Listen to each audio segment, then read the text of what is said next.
Let's do one more test on yours now. Testing, 1, 2, 3. Yep. Okay. All right, ready when you are.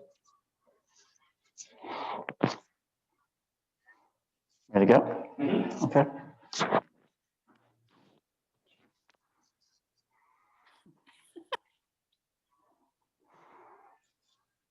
Hi, everyone. Welcome to the Louisiana State Museum's Carnival Treasures, Hidden Treasures Tour. Here, let me take this off. Oh, my name is Wayne Phillips. One more. And welcome to the There we go. Welcome to the Louisiana State Museum's Hidden Treasures Tour. We wish that we could have you here with us this year, but you know the rules. We have to do this virtually, but I think that we've put something together that you will enjoy. I hope that we have a few repeat visitors that we've had in the past, and if we do, I think I found a few things that you haven't seen before that we'll be able to share with you. I'm going to take you on a tour behind the scenes here at the Louisiana State Museum's collection storage facility, and you're going to get to see a side of the museum that most people don't ever get to see, except for me. I'm the lucky one who actually gets to work with this collection day in and day out.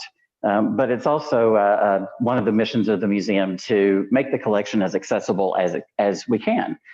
So that's why we hit upon these hidden treasures tours a few years ago that we get to do with the friends at the Cabildo to kind of demystify the collection and bring people actually into our storage facility here in the French Quarter. Obviously, we're going to focus on Carnival tonight, and I'm going to show you a few things that are going to be featured in upcoming exhibitions that aren't on display yet, some things that we have acquired over the last year, things that nobody else has seen yet, and I think you'll get a real picture for how we do things here at the museum. I know that there will be an opportunity at the end of the tour for you to put some questions in the chat feature here on Zoom, and I'll do my best to answer those. So why don't we go ahead and get started? I'm going to have our handy cameraman follow me into the storage room, and we'll pause for a moment, and then you'll get to see behind the scenes here in our storage rooms.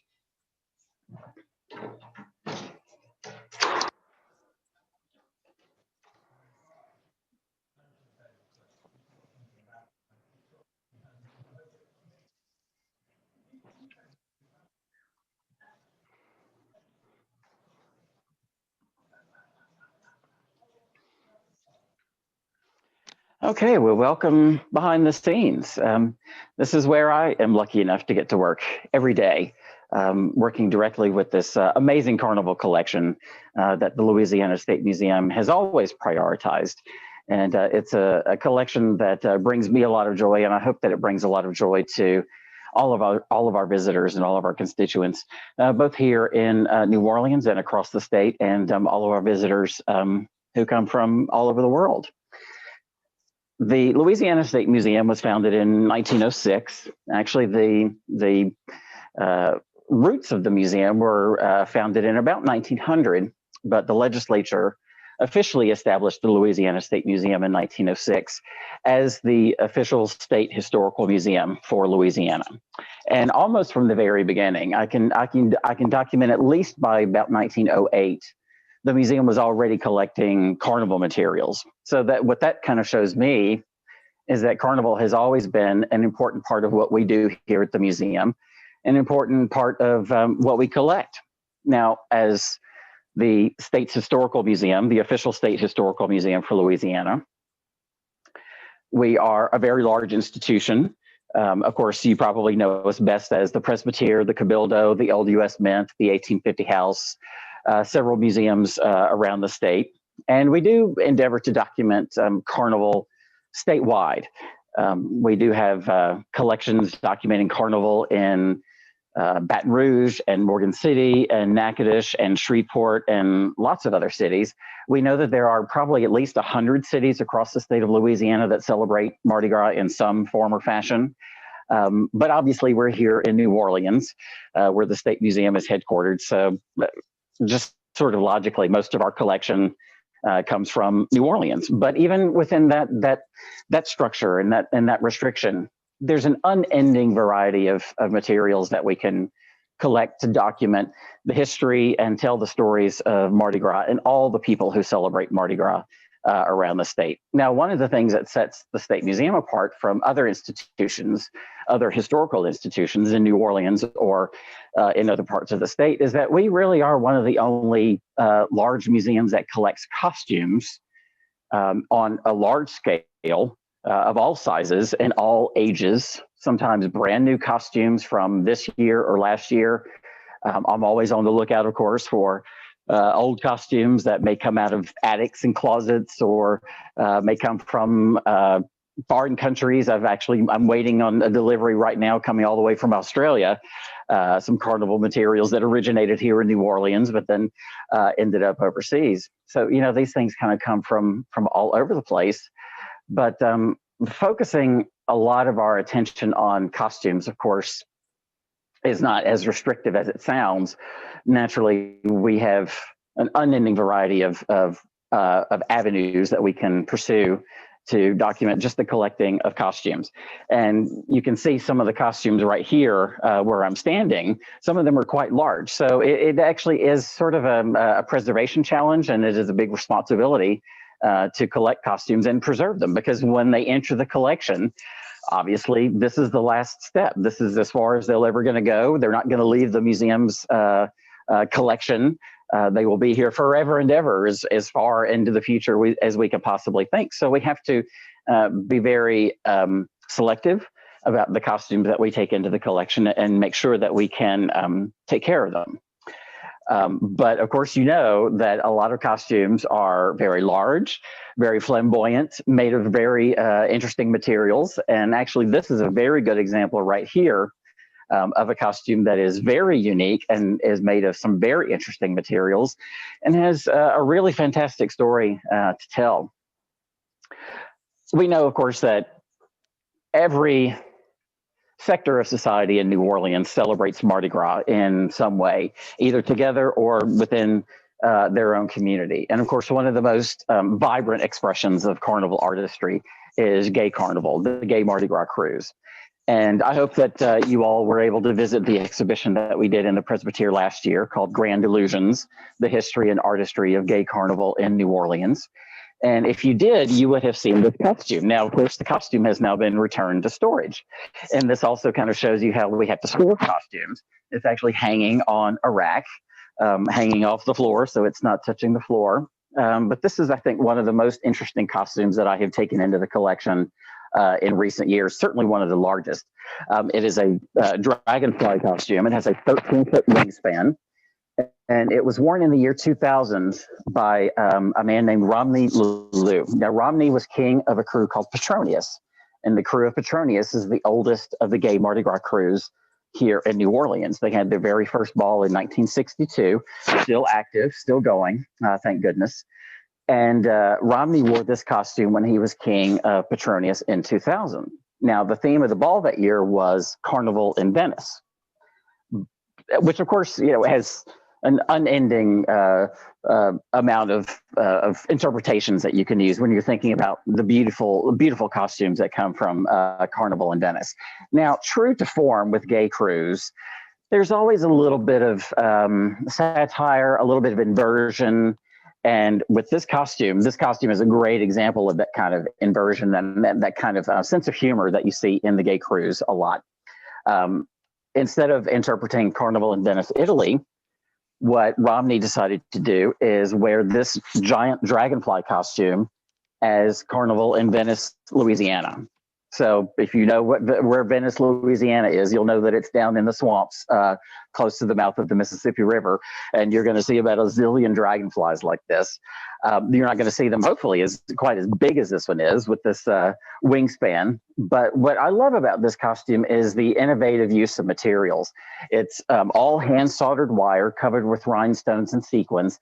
And then it's kind of unfair to sort of show it hanging like this because you can't really see how long the tail is, but this is a segmented tail like you would see on a real dragonfly. And when it trails behind him, it trails about 10 feet behind him.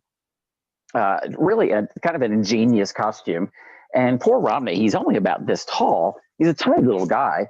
So he was wearing this enormous costume in the ball. And then he also wore it in the Bourbon Street Awards, which is the big costume contest that takes place on Mardi Gras every year. And he won the grand prize award that year in 2000. It's a really smart costume. It's innovative. It's grandiose. It's large. It's flamboyant. Now we have to store it here at the museum, but I envision many opportunities in the future to share it with our public and to put it back on exhibit. Frankly, I would rather it be on exhibit than be in storage. So Jason, why don't you follow me this way?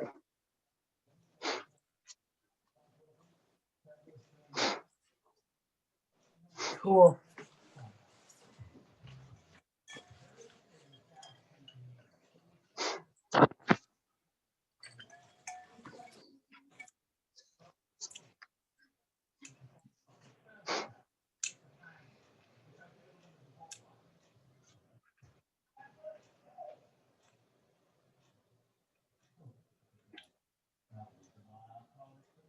So I'm going to stop right here and talk a little bit more about some of the Mardi Gras costumes we have in the museum's collection.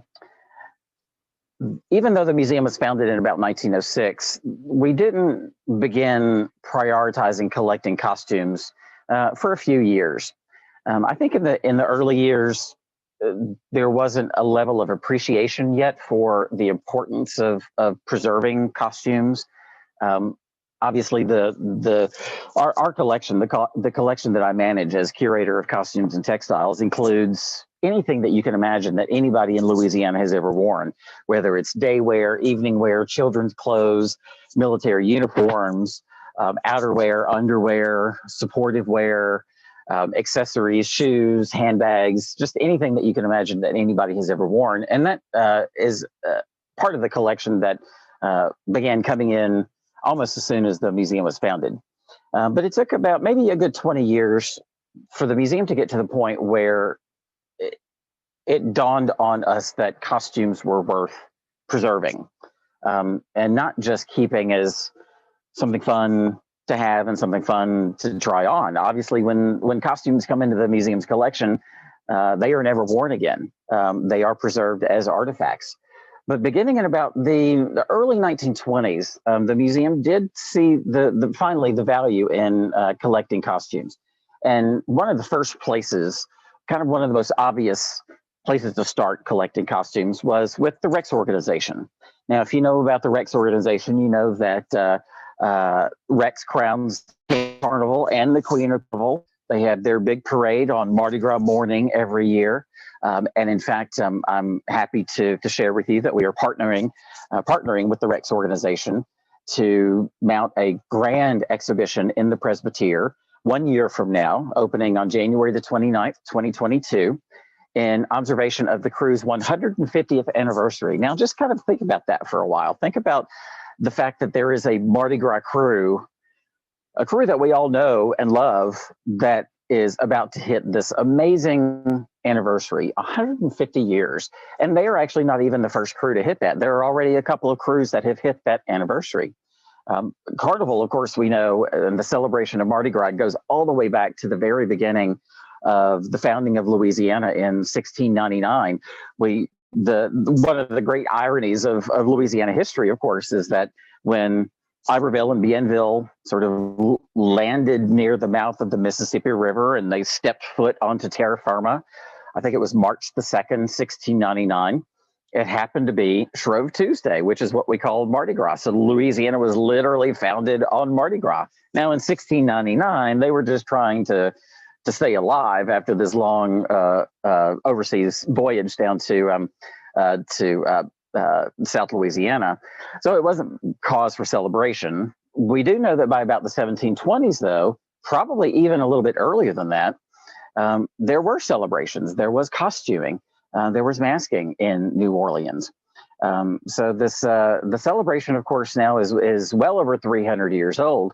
But in terms of the way that we celebrate Mardi Gras today, based around the crew system, Rex is the third crew now to hit this 150th anniversary. And I think it's a real cause for celebration and observation of the importance of this organization in New Orleans and in Mardi Gras. And not even just in New Orleans, but Rex actually had a great deal of influence on the establishment of Mardi Gras type organizations and civic organizations and parades in other cities as far afield as Utah, Kentucky, Memphis, Natchez, Mississippi, Birmingham, Alabama. Rex actually kind of had their fingers in a lot of pies all over the country, because almost from the very beginning, when they had their first parade in 1872, they were a rousing success. And I think there are a lot of really, really interesting stories that will surprise you to share about the history of the Rex organization. But because of their prominence in Mardi Gras, it made for a good starting point when we started collecting costumes. And the tunic was the top of a costume that was worn by Rex in 1927. It was one of the very first costumes that the museum acquired. It entered the museum's collection in about 1930. So it's already been here for, 91 years. There are costumes that came into the collection that are still in the collection today that came in earlier. There are older costumes as well, some of which I'm going to show you here in a few minutes. But I kind of just wanted to pause here to show the type of costumes that we collected, in particular from the Rex organization, and to give you just kind of a glance at sort of how we store things. This is what we call open storage. Anything that is strong enough to actually hang on a hanger it's a little bit more accessible for me and for researchers when we bring them in. Obviously, a lot of our collection is very fragile. Textiles have an inherent fragility, so a lot of things are stored in boxes. But when they're able to, when they're strong enough and in good condition, we can store them on hangers like this. Get them this way.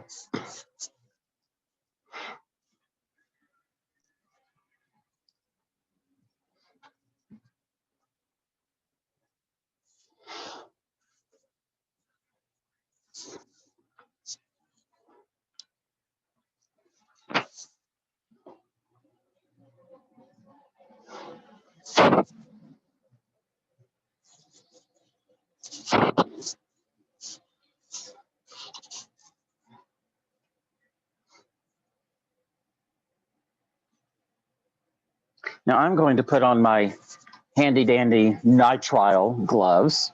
You're probably very familiar with these gloves from our the past year or so. They're very handy. This is kind of what museum curators tend to use now rather than cotton gloves. Cotton gloves tend to catch on things, especially when you're dealing with jewelry or things that have little points or prongs. So we tend to use these nitrile gloves for handling delicate artifacts now. So a collection as large as ours, and a collection that is dedicated to telling the whole story of Mardi Gras, is always going to be growing. And of course, as a curator, I'm always looking for that next big find, that next big discovery. I know that there are things out there that are waiting to be discovered. I know where some of them are, and I'm waiting for them to kind of walk in the door. And interestingly enough, some of them have connections with the museum already. In the early years, a lot of things that came into the museum's collection were actually loaned to the museum temporarily, as the museum was trying to create a collection and trying to find things to put on display in the Cabildo and the Presbytere. A lot of things were just borrowed from local collectors, local historians, and other people who just had historical memorabilia in their collection of all types. I mean, you can't even imagine the variety of artifacts that we have here in all of our divisions here, which includes science and technology, visual arts, decorative arts, jazz, the historical center, which is our historical archive. Anything that you can imagine, we've got things like it here at the museum. But as a curator, of course, the joy is not only working with the collection, but also making that next big discovery. And one of the great things that happened just this past year, even during these crazy pandemic times, and something that came along at just the right time, was this wonderful acquisition that we were able to make from a local family regarding a man named George Soule. Now, George Soule was one of the founding members of the Rex organization when it was founded in 1872. He is well known locally, especially those of you who have lived in New Orleans for a long time. You'll remember the Soule Business College, which was on St. Charles Avenue when it was founded, and eventually ended up in the Buckner Mansion, that big, huge mansion at the corner of Jackson Avenue and Britannia. That's where the Soule College was towards the end of its life, and it actually stayed open until the 1980s. And a lot of people with business training locally went to Soule Business College, and it was founded by this man named George Soule. He founded it, I believe, in the 1850s. So it was around for a long time. But he was a founding member of Rex in 1872, and he became king of Carnival just 15 years later in 1887. And I had known, going back a few years, that his descendants, who still live in this area, had his costume. And when you're talking about costumes that go back that far to the 1880s, again, just within the first few years of the history of the Rex organization, you're talking about something extremely rare. The oldest costume that we have in our collection is from Rex. It's the complete costume that Rex wore in 1881, and that will be in the exhibition next year. But second only to that one is the costume that Rex wore when George Soule was king in 1887, and I have some of those pieces here to show you now.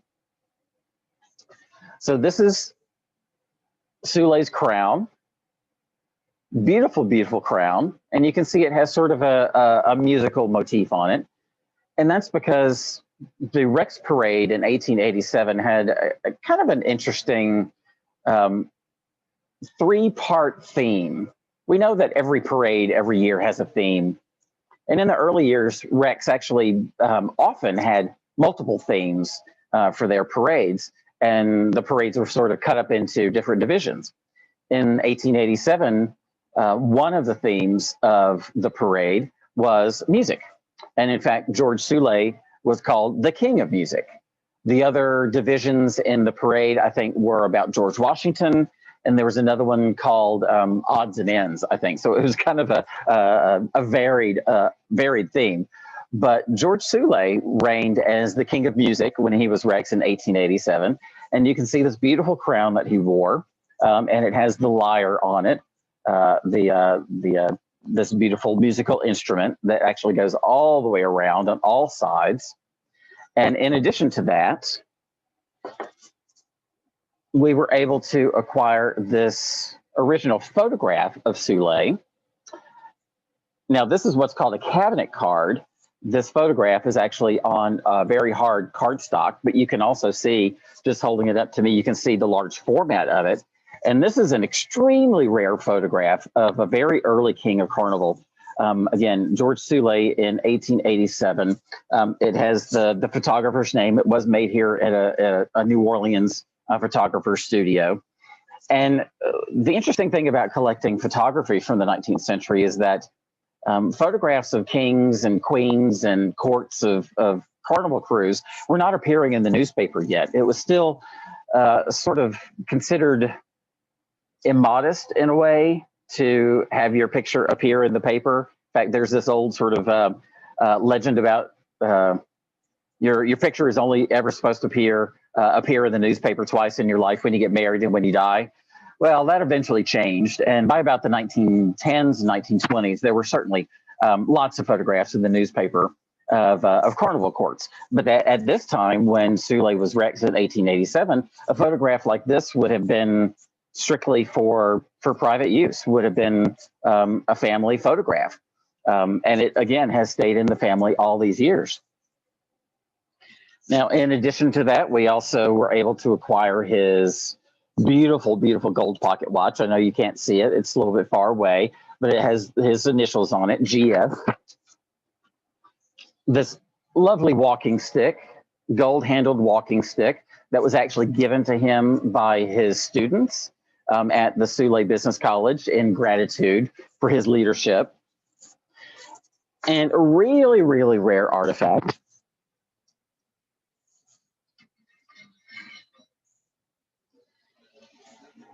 This staff. Now you can see holding it, the bottom is all the way down here. You can see how tall it is. It's taller than I am, and I'm 6 feet tall. Or right, yeah, just a little bit taller than I am at 6 feet tall. We know that most kings and queens carry scepters. They carry scepters in their hand. But in the early years, Rex and other monarchs wore costumes that were maybe a little bit more flamboyant. And you'd be surprised sort of how flamboyant the costumes for Rex were in the early years. So instead of carrying a scepter, he actually carried this amazing staff, and he's holding the staff in the photograph. So this has stayed, all of these materials have stayed in the family since 1887, and now here in 2020, last year, we were able to acquire all of these materials from the family, and they will be prominently featured in the exhibition next year.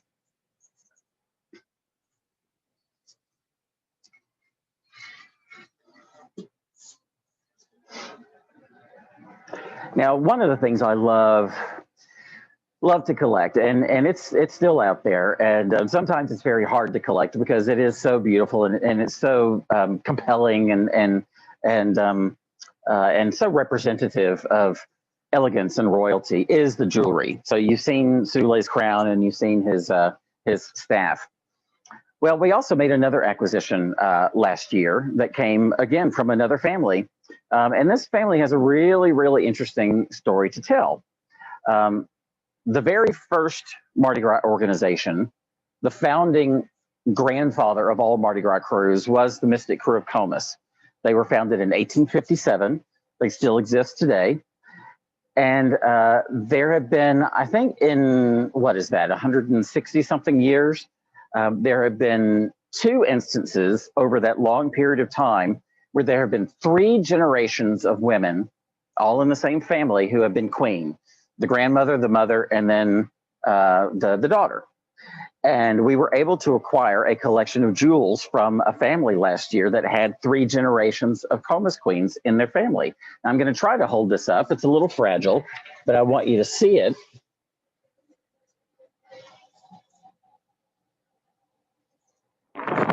So this is what we call a belt, a jeweled belt. In the late 1800s and up until about the 1920s, of course, you have to imagine that carnival queens of these elite 19th century organizations wore extraordinarily lavish, expensive gowns. And of course, they wore crowns and carried scepters. But also during this time, in the late 1800s and into the early 1900s, they wore corsets. Most women wore corsets under their dresses, and wearing a corset, of course, helped give you that very sucked in tight waist. And one of the things that sort of accentuated your waistline, if you were a queen of a carnival crew, was a jeweled belt like this. So this actually would have been worn around the waist and would have dangled down the front of the dress.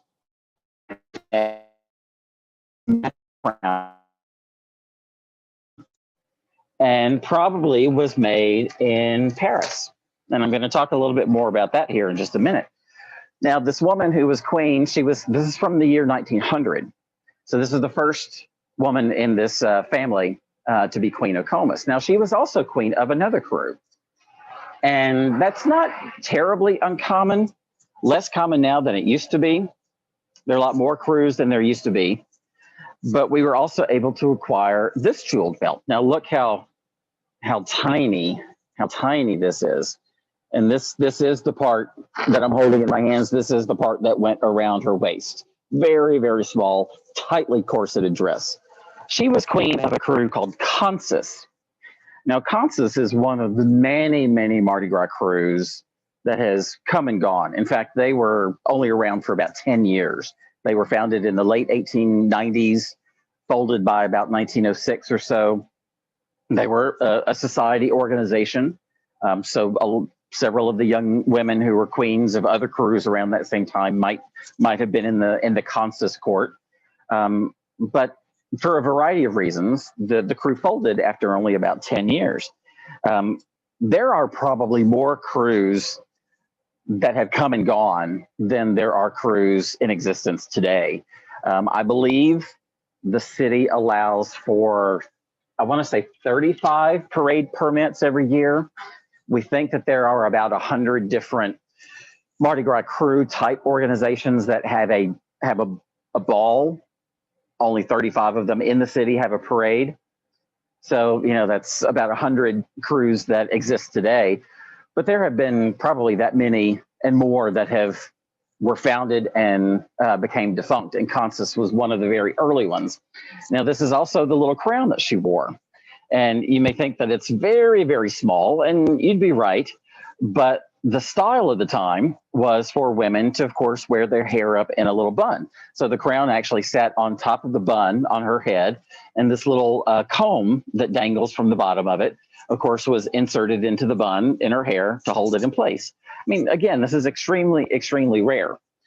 Now, the second generation, the daughter of this person, reigned as Queen of Comus in 1927, and she got to wear this beautiful crown. Now, this is a very unusual crown because instead of sitting on top of the head, this actually has sort of what we call a bandeau effect. So the bandeau, which was a common hat and headpiece style of the 1920s, actually sat very low on the head, almost down right above the eyebrows, and then went very far back on the back of the head. So she wore that crown. She had bracelets. She carried this beautiful rhinestone scepter, very large. Look how long this scepter is. All rhinestones, very heavy.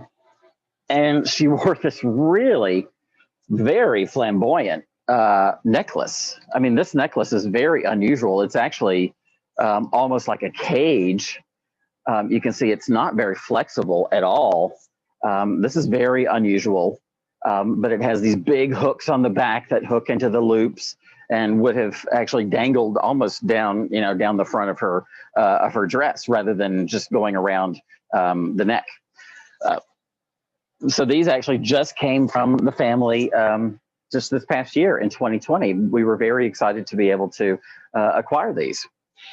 Now I'm going to move down here and talk about some more costumes that I love and some costume sketches. As a costume historian and as a person who has about 0.1% artistic ability, I have huge admiration for designers and artists of all stripes. And one of the things I have always gravitated toward collecting for the museum are original costume designs. And you can imagine with as long as we've had Carnival, there have been so many very skilled, very talented, imaginative designers who have worked in Carnival for 150 years, as long as we've sort of celebrated modern Carnival since the mid-19th century. And I just love the work that they do when they actually sit down at a table or an easel with paper and watercolor and pen and pencil and actually start sketching out the costumes that eventually will be made. Now, there's a lot of variety in sort of the hierarchy of how costumes are made. Some designers are actually the costume makers as well. In some cases, the designers are strictly designers. They execute the sketch in watercolor on paper and then hand it off to a different costumer. So it's not one-stop shopping every time. There are a lot of very talented designers. In fact, in the early years, it was the same person who designed the costumes as designed the floats, the ball invitations, the favors. But these were not makers. They were strictly designers. But I think over the years, and especially now, a lot of people who are designers are also the makers of the costumes. And I've learned a lot about very specific designers, and have kind of fallen in love with some specific ones who have particularly unique stories. So I wanted to share a couple of them here with you. Actually, I'm going to hold up both of these. These sketches were done by Lucia Liuzzo. Now, Lucia has a really interesting story. She was from New Orleans, trained as a fashion designer, married later in life. She married a man named Philip Liuzzo. It was a second marriage for both of them. And in about 1950, they together embarked on a career in Carnival costume design. Philip died in about 1970, but Lucia lived for many, many years after that and continued working as a designer. But the people that I know who knew Lucia personally just have such wonderful stories to tell about her. And you can tell from these sketches what a beautiful illustrator she was. So the sort of the separation of duties between the two of them is that Lucia, as the trained fashion designer, she was the illustrator of the costumes. And then she and Philip together would actually execute the costumes. But I love her sketches. And she was, by all accounts, a lovely woman. She was also a woman who was very much in love with her husband.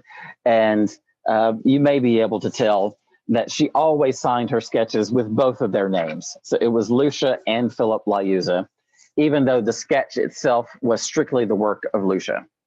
Now, this sketch is for a costume that was worn by a young lady who was queen of a crew called Moslem. Moslem is another one of these crews that has come and gone.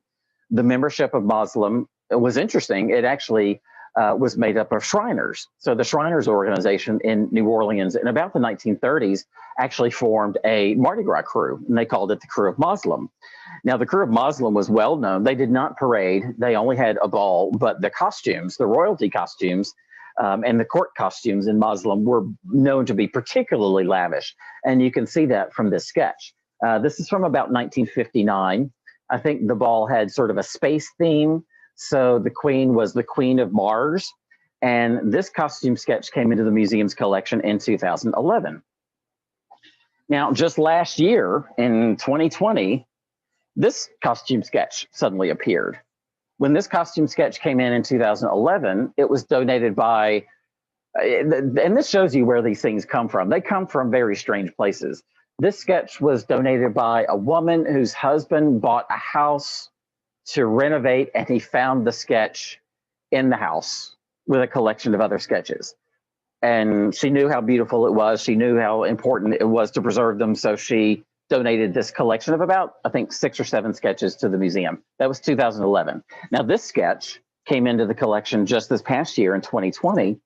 And this came to us from a family in Texas, a gentleman named James Lenormand, who was a longstanding costume designer going back to the 1950s.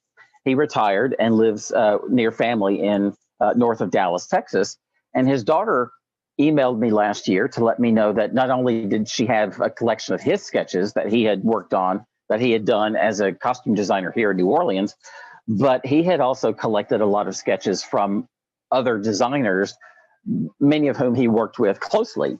And one of those sketches was this sketch. And as soon as she sent me the picture, I realized that this is the matching king to this queen. So these costume sketches, they just come from the most random places. And if you stick around long enough, like I have, I've been in this position for 22 years, sometimes you can actually start to pair things up. You can match things up that come from different places. And Lucia Liuzzo really was one of the best illustrators of her time. And I just had to share a couple more of these sketches that came with this sketch. Again, these are all from Moslem, 1959, really flamboyant and so creative. Again, I love the artwork. What I appreciate about costume designs like this, especially as finely drawn and executed as the sketch is, this is a work of art unto itself. And of course, it's easier to collect costume sketches than it is to collect costumes sometimes, just for spatial reasons. But these also have beautiful sort of displayability. And they document the origin of the designs. You know, just thinking about sitting down, like I said, at a table or an easel and thinking about shape and style and color, size. These sketches really are pretty extraordinary. Now, one of my discoveries that I will sort of take credit for, it's a long story that I won't bore you with, but I discovered another costume designer about, I want to say 10, 12 years ago. And again, if you stick around long enough, you start matching things up, you start sort of building stories, you add a little bit of research here and there, and then sometimes the answer falls in your lap. This is an incredible costume sketch that came into the museum's collection in 1979. It is for the dress that was worn by the queen of a crew called Mithras, which is an old society ball. This sketch was done for the queen in 1946. As beautiful and lavish and gorgeous as this sketch is, it's not signed. There is some inscription down here at the bottom explaining the colors. And what that suggests is that the designer of the costume was not the maker. So that was one little clue that I had. And then over the years, I started seeing other sketches popping up, sketches coming up for sale at auctions, a couple of sketches that actually entered our collection by private donations. And then out of the blue, several years ago, I get an email from a woman who said that her great aunt was a designer named Helen Clark Warren. And she had a whole collection of her aunt's sketches. And she always signed the sketches H.C. Warren. And eventually I found that name on some of these sketches that started popping up. But I didn't know what H.C. stood for. I didn't know if it was a man or a woman. But I started kind of putting all of the little pieces together. And then when I was contacted out of the blue by Helen Clark Warren's great niece, and then she also told me that she had this huge collection of her sketches that I of course, immediately asked her to start considering to donate, which she ultimately did. Then it kind of, it was just this illuminating moment where suddenly a sketch as beautiful as this one is, but unattributed, now we know who did it, and we can tell the story of Helen Clark Warren. And the reason we knew very little about her is because Helen Clark Warren was not from New Orleans. She was from Massachusetts, actually spent her career in New York City, but she worked for a dressmaking shop here in New Orleans called the Liberty Shop, which some of you old timers might remember. The Liberty Shop was on St. Charles Avenue, beautiful old dress shop. And so what Helen Clark Warren would do is she would execute her sketches up in New York City, send them down to the Liberty Shop, and then the Liberty Shop would actually make the costumes. So that's why we didn't know anything about Warren, because she never worked in New Orleans. But that doesn't mean that she's not an important designer in the field of carnival costuming. Certainly she is, even though she worked from afar. Another one of the costume designers that I admire very, very deeply and got to know very well was a man named Carter Church. And Carter Church is someone who might be familiar to some of you. Carter was another very, very talented designer and a beautiful illustrator. And Carter has had a really interesting story to tell. Sadly, we lost Carter about 2 years ago. I think he passed away, I want to say in the summer of 2018 or early 2019. He had a long, long career, though. He started designing in the 1950s, 1960s, became an independent designer by about the 1960s, and had a 50-year career designing for many, many different crews. One of the crews that he designed for, the primary crew that he designed for, was the crew of Iris, which is the oldest women's Mardi Gras crew in New Orleans today. But another one of the crews that he designed for was the crew of Amun-Ra. And Amun-Ra is one of the gay crews here in the city. In fact, Carter was one of the founding members of Amun-Ra, and he did this sketch for one of the participants in the Amun-Ra ball in 1974. You can see again how how talented an illustrator he was. And we have a large collection of Carter sketches.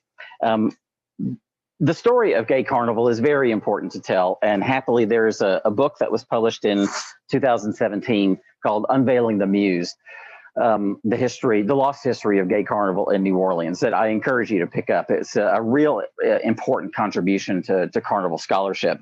And we were very lucky and proud to be able to do the exhibition Grand Illusions last year in the Presbytery. And it was an important exhibition to me because it involved the community. I was able to reach out to members of the community who have been involved in Gay Carnival, some going back to the 1950s and 1960s, record their stories, acquire their artifacts, and let them tell me their story that I could then put on exhibition. And of course, I have many friends in this community, and just one of the things that I love and admire so much about Gay Carnival is the sense of humor. This is another sketch that Carter did.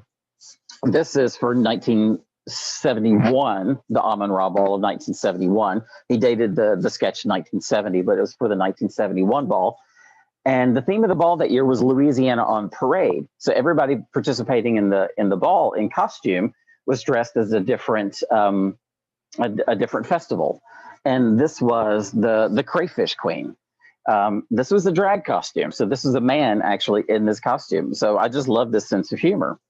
And happily, Gay Carnival is still very vibrant today. One of the most vibrant artists working in Gay Carnival is Freddie Guess. Freddie is a professional artist, professional painter. And he's been a member of the crew of Arminius for a long time. And when we put up the exhibition last year, or actually in 2019, Grand Illusions, he was kind enough to donate this painting. He did this painting actually as the inspiration for the ball program. So you can see the original painting, and you can also see the scale of it, and then you can see the finished ball program, which we still have framed, hasn't been unframed from the exhibition that closed in December. But what I love about this, about the story, is that he did this painting not only as the inspiration art for the cover of the ball program, but also to sort of represent himself and his reign that year as queen of the crew of Arminius. Now, you might recognize the style of this painting. If you know anything about Norman Rockwell, you'll probably recognize the famous triple self-portrait, where Rockwell is looking in a mirror and he's painting himself, but then he's in the painting like 3 times. And that style, that triple self-portrait, has been very inspirational to a lot of artists over the years. So that's basically what Freddie Guess is doing here, but he's painting himself as Scarlett O'Hara. Again, I just love the sense of humor. And the reason that he's painting himself as Scarlett O'Hara is because the King and the Queen's costumes actually had a Gone with the Wind theme that year in the Arminius Ball, which was 2013. So this just came off the exhibition from the Grand Illusions exhibit just in December. So now we're going to switch sides.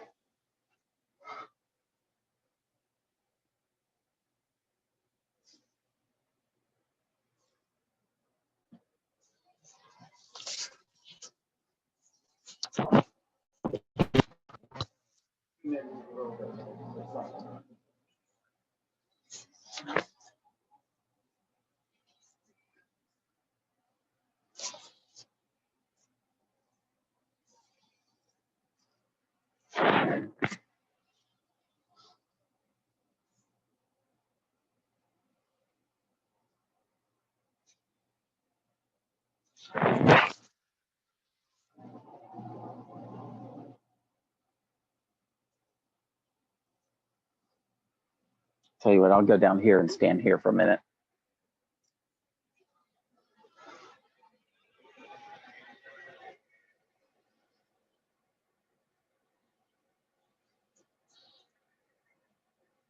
Now we're going to wrap up here in just a few minutes, but I had something that I wanted to share with everybody. And I went back and forth, frankly, over whether or not I should share this with you. This is something that has just come into the museum's collection. This is another one of these genuine discoveries that fell in our lap. It wasn't something that I saw coming. And there's only maybe a handful of people who have seen these yet. But you were all kind enough to join us today. So I wanted to give you a little sneak peek at something that really hasn't been shown. It hasn't been exhibited. And these have only come into the collection here in the last year.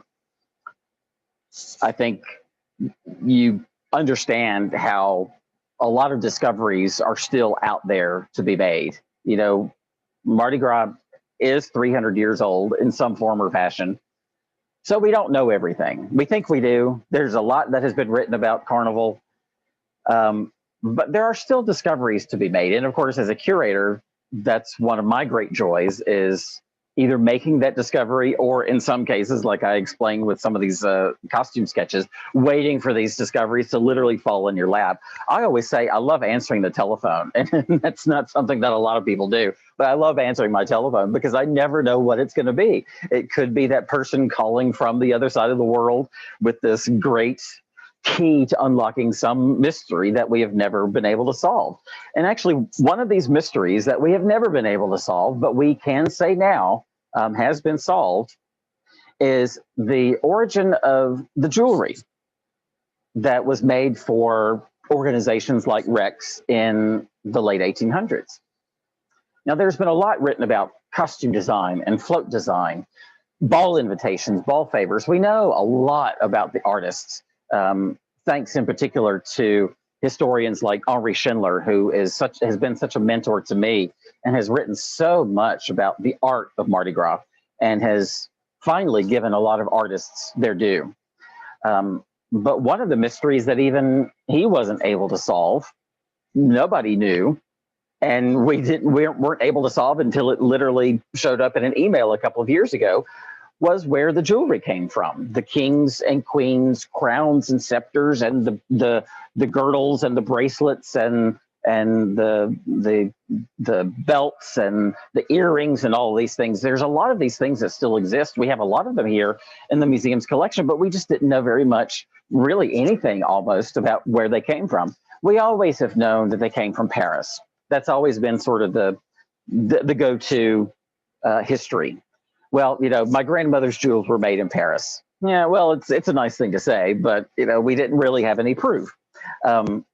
We pretty much assumed that was the case because we were pretty aware that there weren't really jewelers in the city of New Orleans who specialized in making crowns, scepters, belts, bracelets, all these rhinestone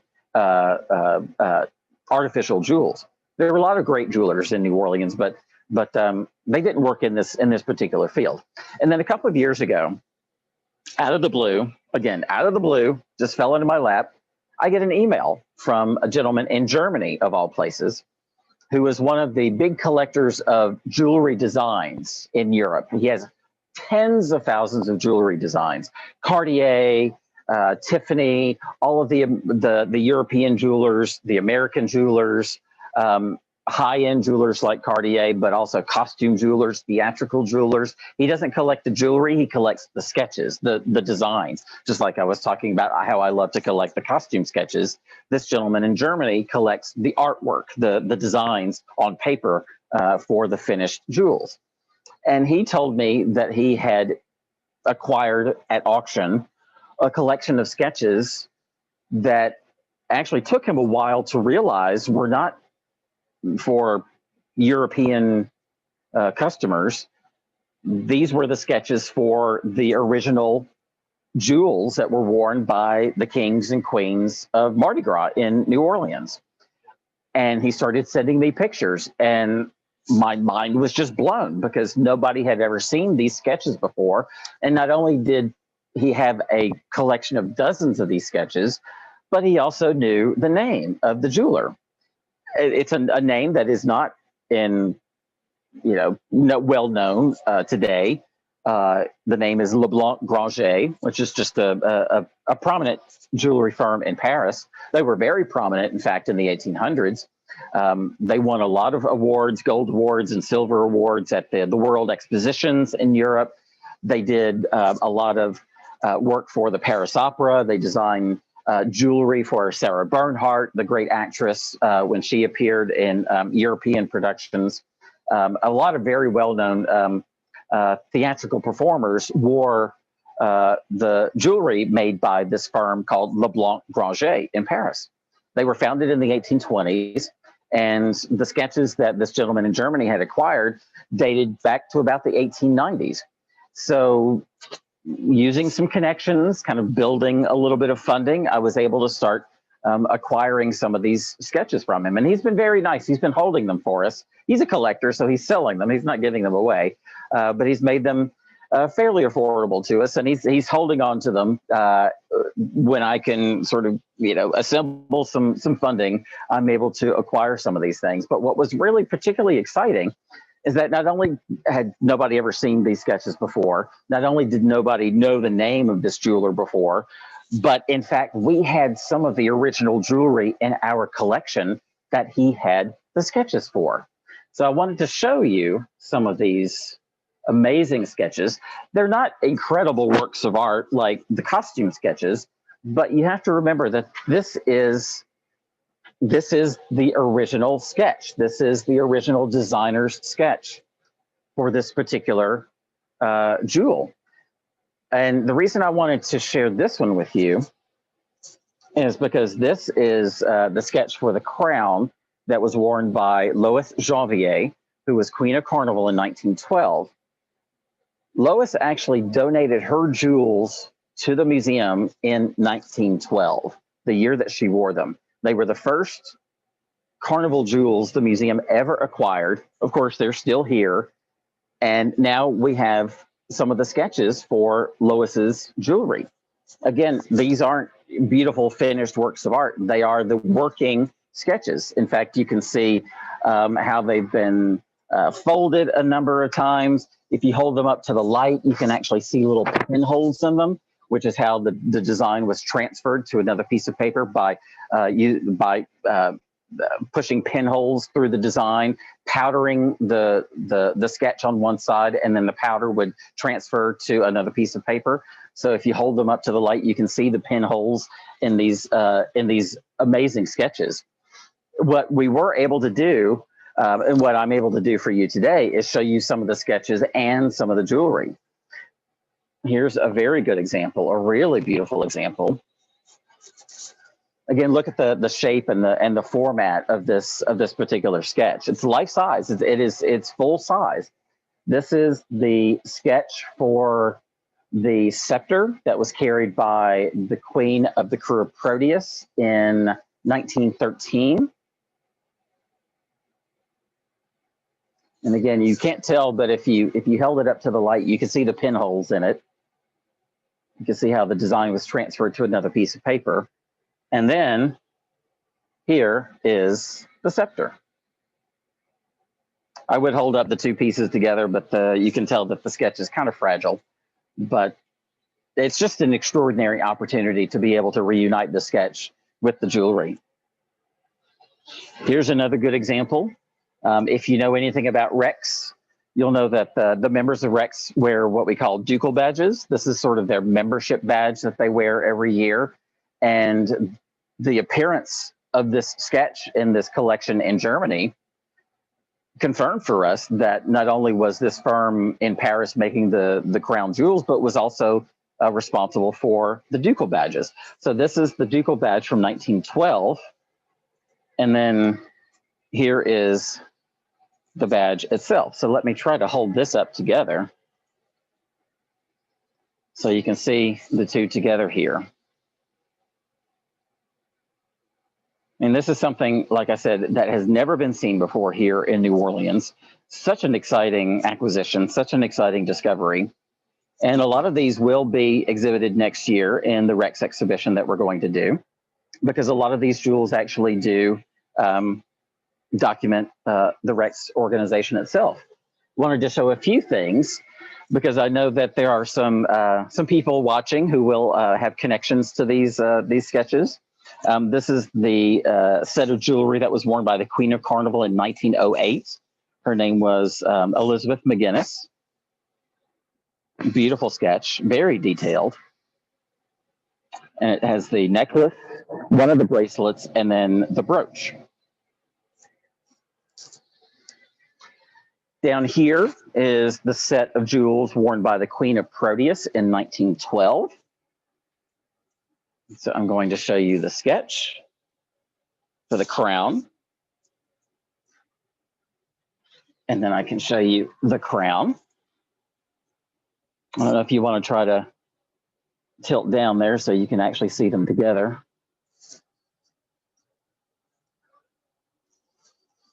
And then also right next to it is the sketch for the scepter. I'll try to hold this up.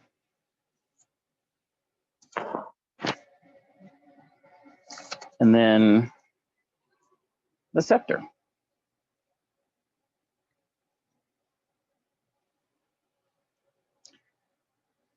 So this is very, very exciting. It's exciting to me. Hopefully, maybe it's exciting to you if you like costumes, if you like design.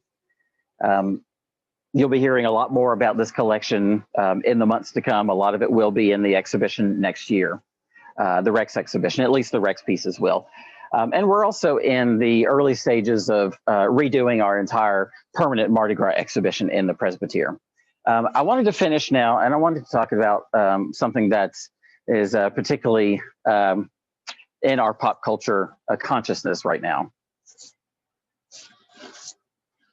So obviously, the word of the year is the mask. I'm a hardcore mask enthusiast and also a hardcore COVID mask wearer.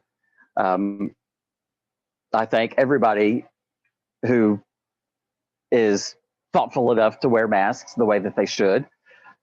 And I also know that in New Orleans, I'd like to think that we had a little bit more ease with wearing masks because we have this history of masking and wearing masks for Mardi Gras. But when you talk about masks, again, just like any other aspect of Mardi Gras history, there's so much variety, so much diversity, different designers, different styles, different types, full coverage, partial coverage, feathers, rhinestones, beads, all kinds of masks. And masks, some masks are actually being created now that have sort of a COVID message to them too. So I wanted to share some of the masks now with you as we get ready to finish up. What I love about some of these masks is that when some people see them, there's always a comment that somebody says, "Oh my God, that's so creepy." Well, this is a very traditional float rider's mask. This is the type of mask that has been worn since the 19th century. This one probably dates to probably the 1920s or 1930s. It's actually a canvas material. It's waxed and then it's hand painted and it's made in France. It actually is stamped made in France. So we have a number of these masks. Yeah, they do have kind of a creep factor because you don't see any eyeballs in them. But these are the traditional masks that have been worn in balls and parades since the mid 1800s. And some of them are fun. I love this one in particular. It has pipe cleaners for the mustache and for the gentleman's beard, big openings for the eyes. And then you have some others that really are kind of creepy. I mean, this one is a little bit strange. This is not a float rider's mask. This really is just sort of an everyday mask that would have been worn in Mardi Gras, probably on the street in the 1930s or 1940s. And here's one that sort of mirrors it with some, but again, it is a traditional material. It is canvas that is covered in wax and then painted. And then you have some mohair details for the hair here. You also have traditional materials like paper mache. I love this mask. This mask was made by a man named Joe Barth Jr.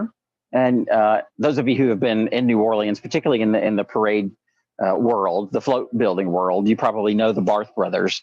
Joe Barth is one of the Barth brothers. Their father, the father was Joe Barth Jr. Joe Barth III is the son, and his brother Barry. They founded Barth Brothers decades ago, and they were float builders. And they were known in particular for using this traditional paper mache material. And Joe Barth actually did a lot of work beyond float building. He did a lot of costume pieces, a lot of mask pieces. The Barth brothers made the paper mache figures that are in Harris Casino. They made, of course, very famously, the big nude woman that was out front of the World's Fair back in 1984, a very important firm.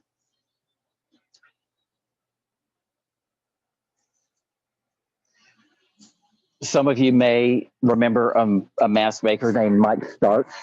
This is one of his masks that we have in our collection. Mike was a real interesting character. He was a French Quarter character through and through, and died a number of years ago. But his masks are particularly flamboyant. He loved using feathers, big feathers, and lots of them. So this is one of Mike's masks that we are very proud to have. We've had this in the collection for about 20 years. It's been exhibited a number of times. The beautiful peacock feathers that Mike loved to use. He used a lot of authentic feathers. But even, something as seemingly simple as this, you have to pick the right feathers, you have to pick the right colors, the shape of it. It's all a part of the design and selection process, as something as seemingly simple as a mask. Now, this takes masking to a whole different level.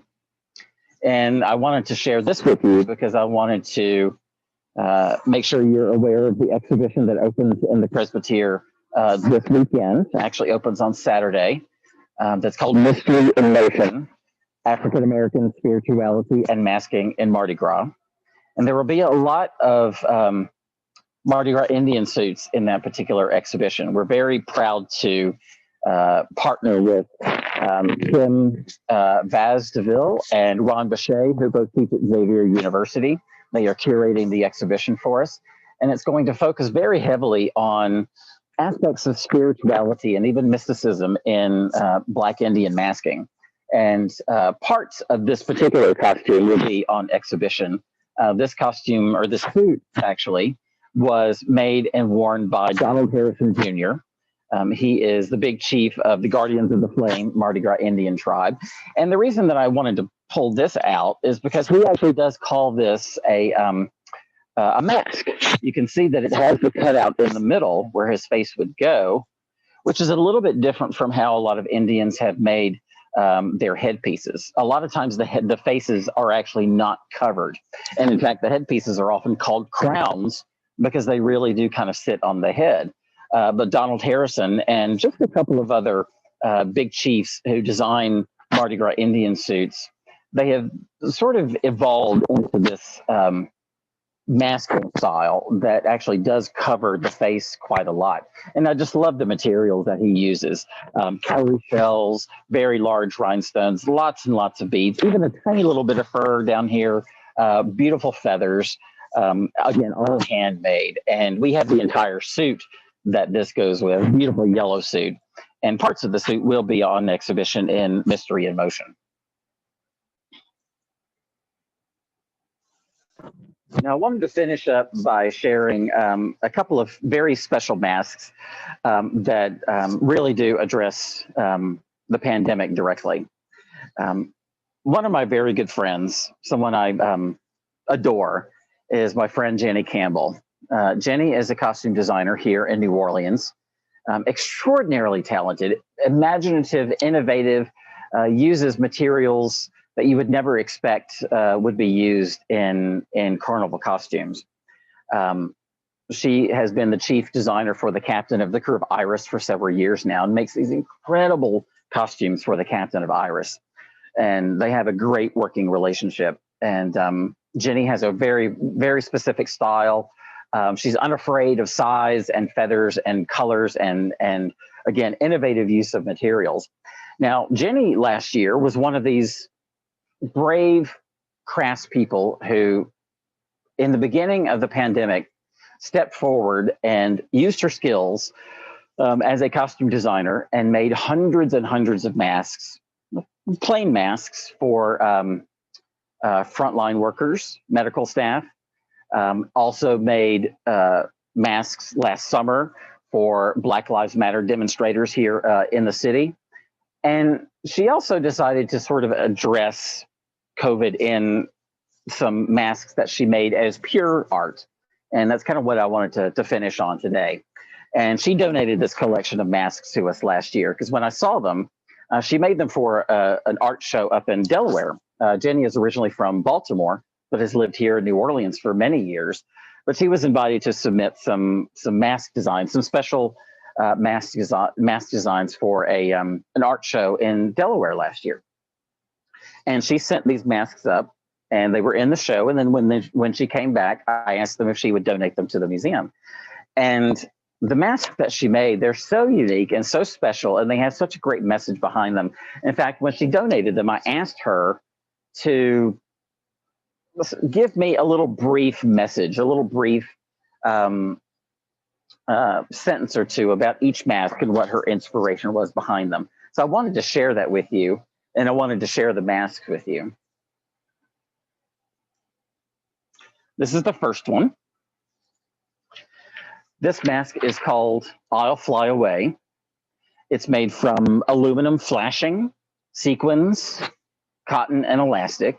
And her statement is, I tried to represent the doves and feathers seen in a New Orleans second line funeral. I also wanted to evoke armor. I mean, just look how smart and how innovative this is. This is, again, just a pure art mask. This is not a mask that was made to be worn, but just an artistic statement.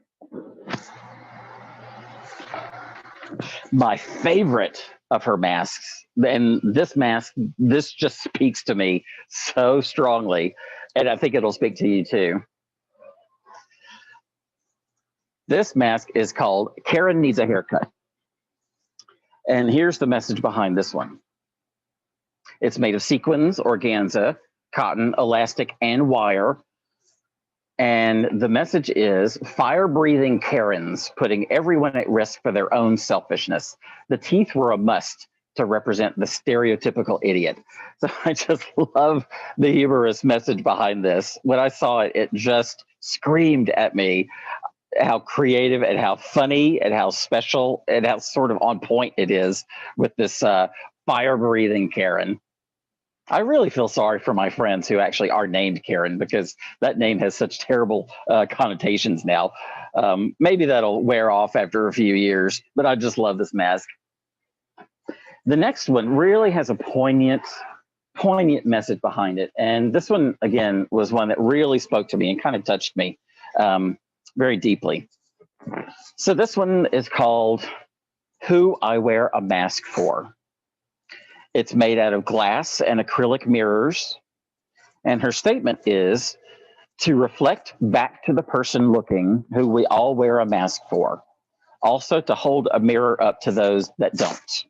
Inspired by a photo I saw of an elderly lady in a protest in the Ukraine who was holding a mirror up to the heavily armed government forces. I mean, doesn't this just speak to you? Isn't this just an amazing message, an amazing and innovative use of materials, just an extraordinary imagination that Jenny has, using her art, using her skill, using her heart to make these incredible masks. She also has some wonderful messages.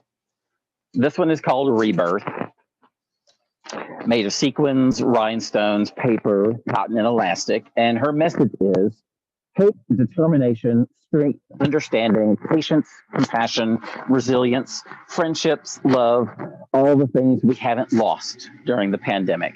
So you can see it's got these very sweet little flowers on it. And then another one that I'll end on here that I think we can all sort of appreciate. This one is called The Queen of Mardi Gras Will Reign Once Again. You can see it's purple, green, and gold. Again, not made to be worn, but who wouldn't want to wear this mask? How beautiful is it? Her message is, it became apparent this pandemic was going to be with us a long time. In the hopes there would be a carnival season, I tried to think what type of face mask carnival royalty might wear without knowing their costume. But again, the title of this is The Queen of Mardi Gras Will Reign Once Again. So I think masks like this, the creativity of people like Jenny, other costume designers, float designers, it's not going away. It's still there. Mardi Gras has been through pandemics before, has been through world wars. I think it's something that we can hold on to, something that we can look forward to for next year. We are going to collect a few additional things, kind of like Jenny's mask, to document the effect that the pandemic has had on Mardi Gras this year. Like I said, we are in the process also of upgrading and updating our permanent exhibition in the Presbytere on the second floor, in addition to having changing exhibitions as well. And we hope to have some of those changes ready later this year. So I hope that you'll come visit the Presbytere. The museum is open regular hours. And in fact, it's probably a good time to come visit the museum because visitation is pretty low. So you're going to be pretty safe when you come. So I invite you to come. Please come see the exhibition Mystery in Motion that opens on Saturday. And that's all I have for you. Jason, if you want to allow any questions.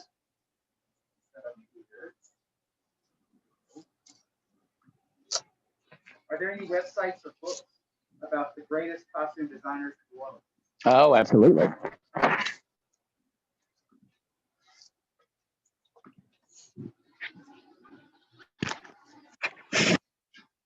Can you see these on your camera?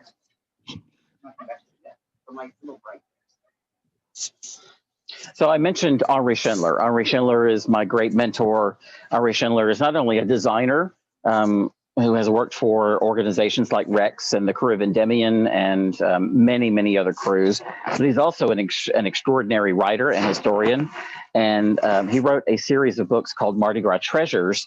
And with every one of these books that he did, beginning back, gosh, he's probably go back 20 years now, we did an exhibition with him that he curated on each theme.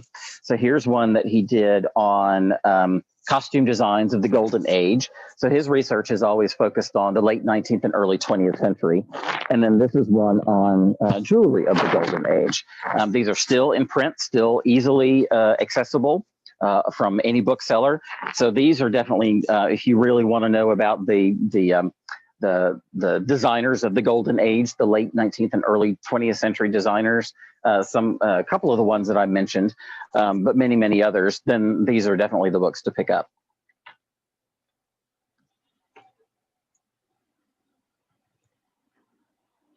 Wayne, do we just ask our questions? Yeah, you can ask.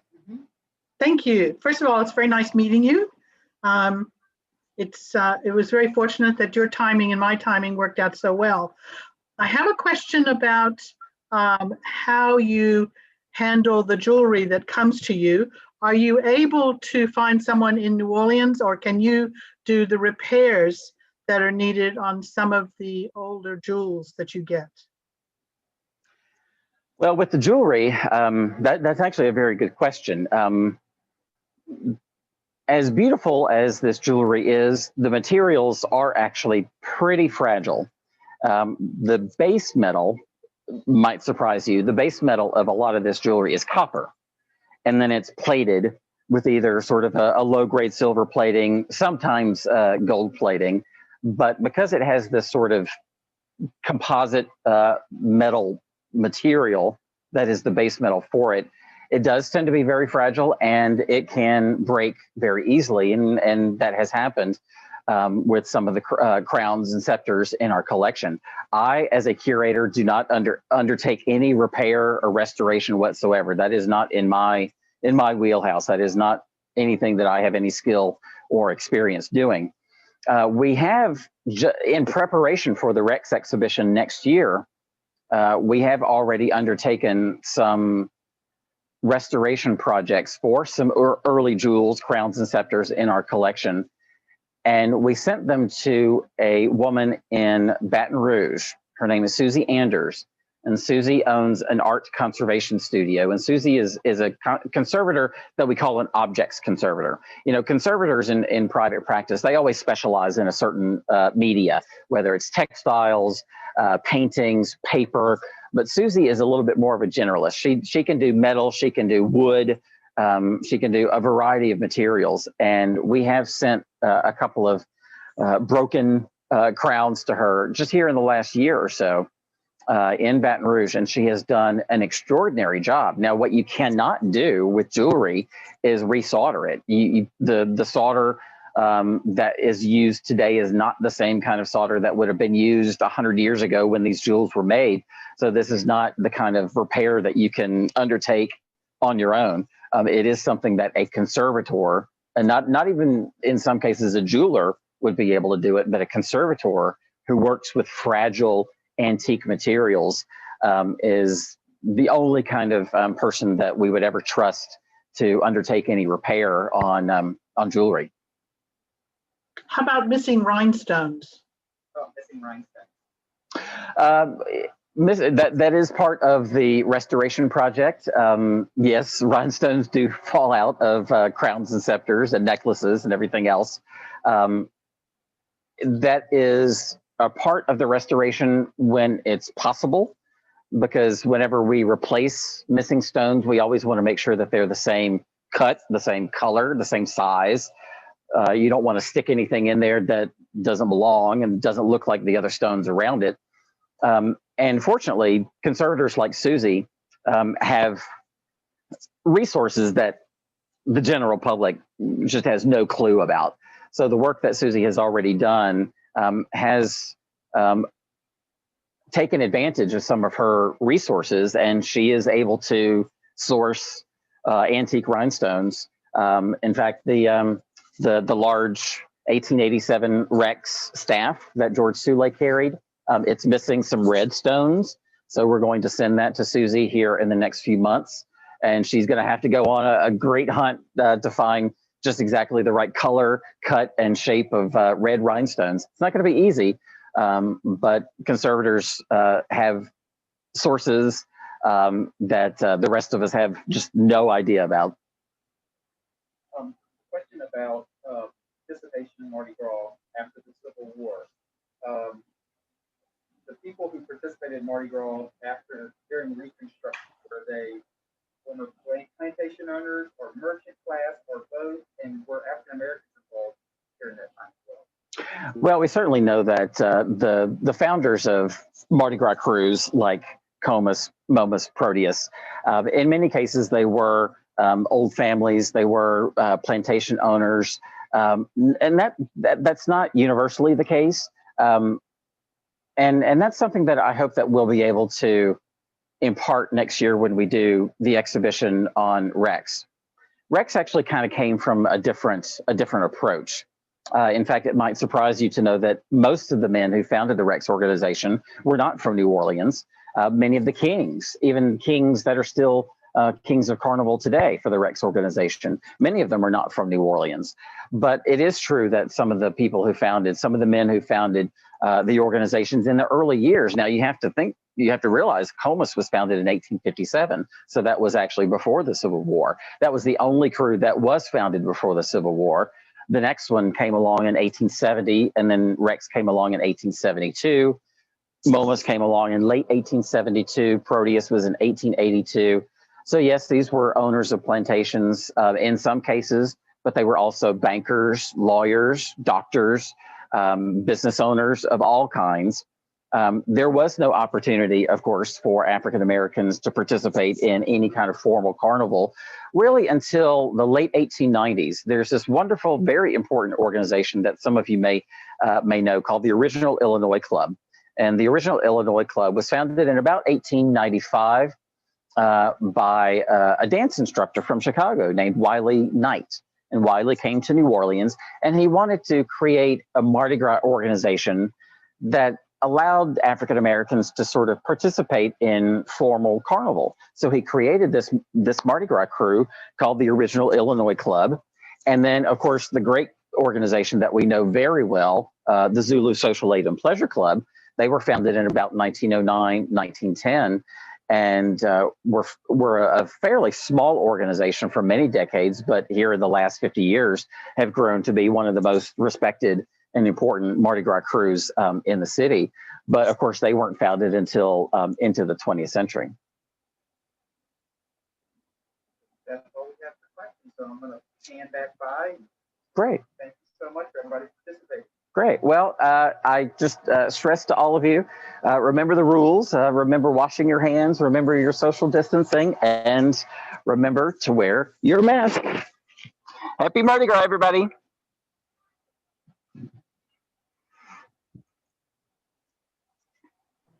Happy Mardi Gras. Thank you.